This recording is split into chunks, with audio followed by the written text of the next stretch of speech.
What's up everyone, welcome to another video. Today I have a fun build for you. Recently, Igloo restaurants have become popular. These are stick member construction with a clear protective cover.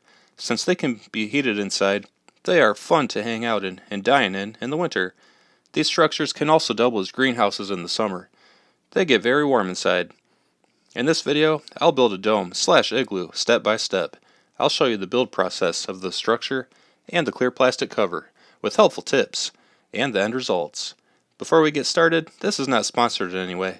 I purchased these components myself and built it because I wanted to. Also, be sure to subscribe for more how-to and review videos. First, the dome structure was not my design. The design is available at ziptiedomes.com. They offer complete kits that you can assemble, or they offer complete build plans at no cost, so you can fabricate and build it yourself. The following information and images are from the Zip Tie Domes website. I'll be building and reviewing the Zip Tie Domes dome design. Second, I cannot take credit for this build. This was completely my wife's idea. She saw it on Reddit. Downloaded the plans from ziptiedomes.com, purchased the supplies, and cut, drilled, and assembled it. I just got involved when requested, which was usually when my strength or height was helpful. Now, let's get started for real. ziptiedomes.com features a variety of dome styles. Choose whichever suits you. I will be building the 2V Geodesic dome. Here is the construction diagram for the 2V.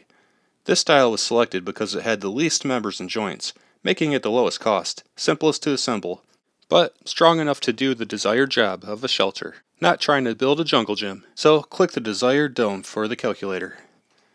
Once in the calculator, select the hub style. I have selected 4-inch standard hubs. Then enter the dome height.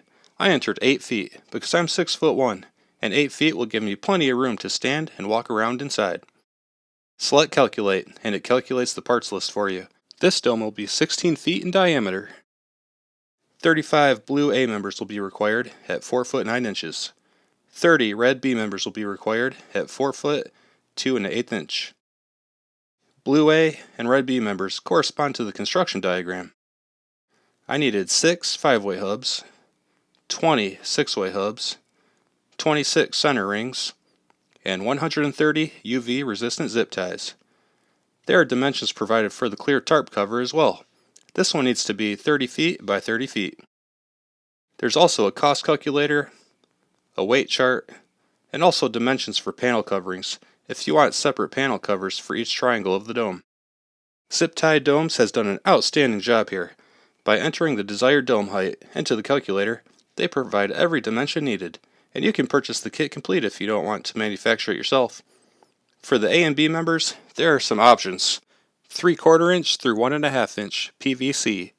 EMT is also listed, or you can use wooden dowel or bamboo. For this build, I'll use a 3/4 inch PVC, as it's the lowest cost, while structurally sufficient for a shelter.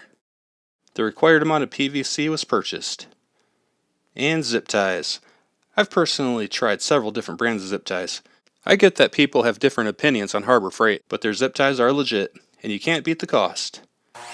Cut all the A and B members to length. After cutting, holes will need to be drilled through both ends of each member. Select a drill bit with a diameter slightly larger than the width of the zip tie, so the zip tie will fit through the hole. Drill the holes close to the end, so you have room to work when you assemble the joints. I suggest 3/8 to 1/2 inch. Also, the holes must be in line, like this. Not like this. A tip is to drill on the text printed on the pipe. This will ensure that the holes are in line, and also give you the option to face all the text inside or outside of the dome when it's assembled. Then there won't be random text everywhere. Next are the center hubs and rings to connect all the pipes. Unfortunately, I cannot provide the manufacturing details for these in this video. Here's the hub shown on the Zip Tie Domes website. This hub design is patented, and no other person can legally make these hubs, even for their own personal use. I contacted the patent owner and received special permission to use this hub design for the purpose of this review video. Do the right thing and purchase the hub kit from ziptiedomes.com, or come up with your own new hub design to connect the members. As a mechanical engineer, I certainly had some ideas for alternative hub designs, but Since I'm doing a review on the Zip Tie Dome's dome design, I wanted to use their hubs as well, so I can give them full credit for this dome and review their complete dome design. Now, it's time to assemble. Use the construction diagram and start building from the ground up. It went pretty smooth. No issues. It just takes some time. For the door, we left a member out, providing a tall diamond shape opening that can be comfortably walked through, which was a deviation from the construction diagram.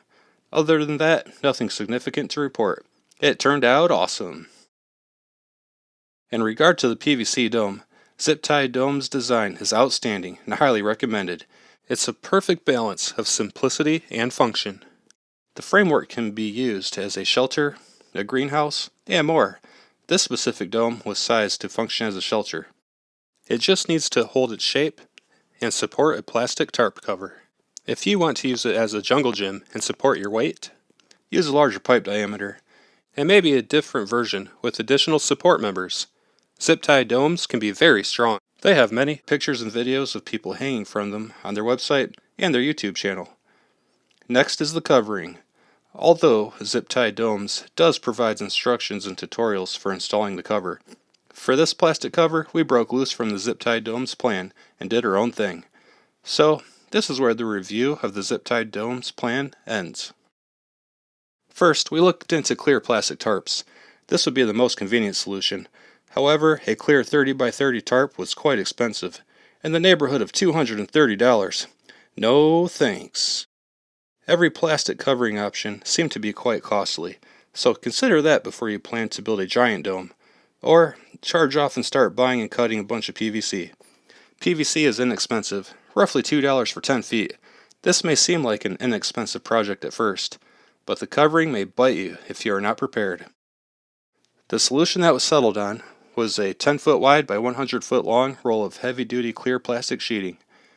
We use this Barricade brand 6mm plastic, advertised as great for shelters and greenhouses. And crystal clear Gorilla Tape, advertised as heavy-duty, flexible, works underwater, and UV resistant. The roll was cut into 3 30-foot long sections. The seams were slightly overlapped and double taped, top and bottom, resulting in a 30-foot by 30-foot square. This material and tape worked outstanding. Both are recommended. Note that the plastic is not crystal clear. You can't see through it like a window, but you can see light and colors and shapes through it. The tarp was laid over the dome, and the excess was pulled underneath inside. From there, the excess was rolled up and taped to the bottom dome members. It could have been cut to size, but after the investment and the effort, we decided to roll it up and keep the extra material. It's good to have future options. With the cover pulled tight, there was some concern with the ends of the hubs eating through the plastic. There was a sharp break over the OD of the hub. We got some small plastic party plates. These have a nice radius around the edge, which will provide a nice smooth transition over the hubs. I slipped them into position and applied some hot glue to keep them in place on the hubs. From the outside, this looks much better, eliminating the concern of the plastic cutting into the edges of the hubs. The next order of business is anchoring the dome. The plastic cover is like a sail, and the wind can take the whole dome away. I used some string and tent stakes, staking every other hub to the ground, because that's just what I had laying around in the garage. It worked out well. Now for the door. A flap door was installed. It was taped all the way across the top above the opening, and just hangs down. You just lift it up and go in or out. I did tape some 3/4 inch nuts to the bottom corners to help weigh it down. It helped a little, but definitely wasn't enough. The door could absolutely be more refined, but that's just how the first try went. So here it is, the completed dome. Now let's try it out. First, here's some winter use. The air temperature outside is 20 degrees. Inside the dome, the air temperature is 32 degrees. So it does naturally retain some heat, even with the winter, when it's cloudy with no direct sunlight. And here we are, enjoying it in the snow.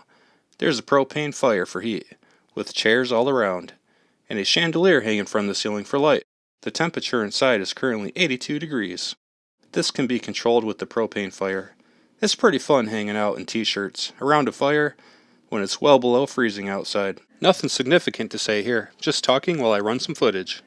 And now, here's some temperature data on a warmer day. The outside temperature is 62 degrees.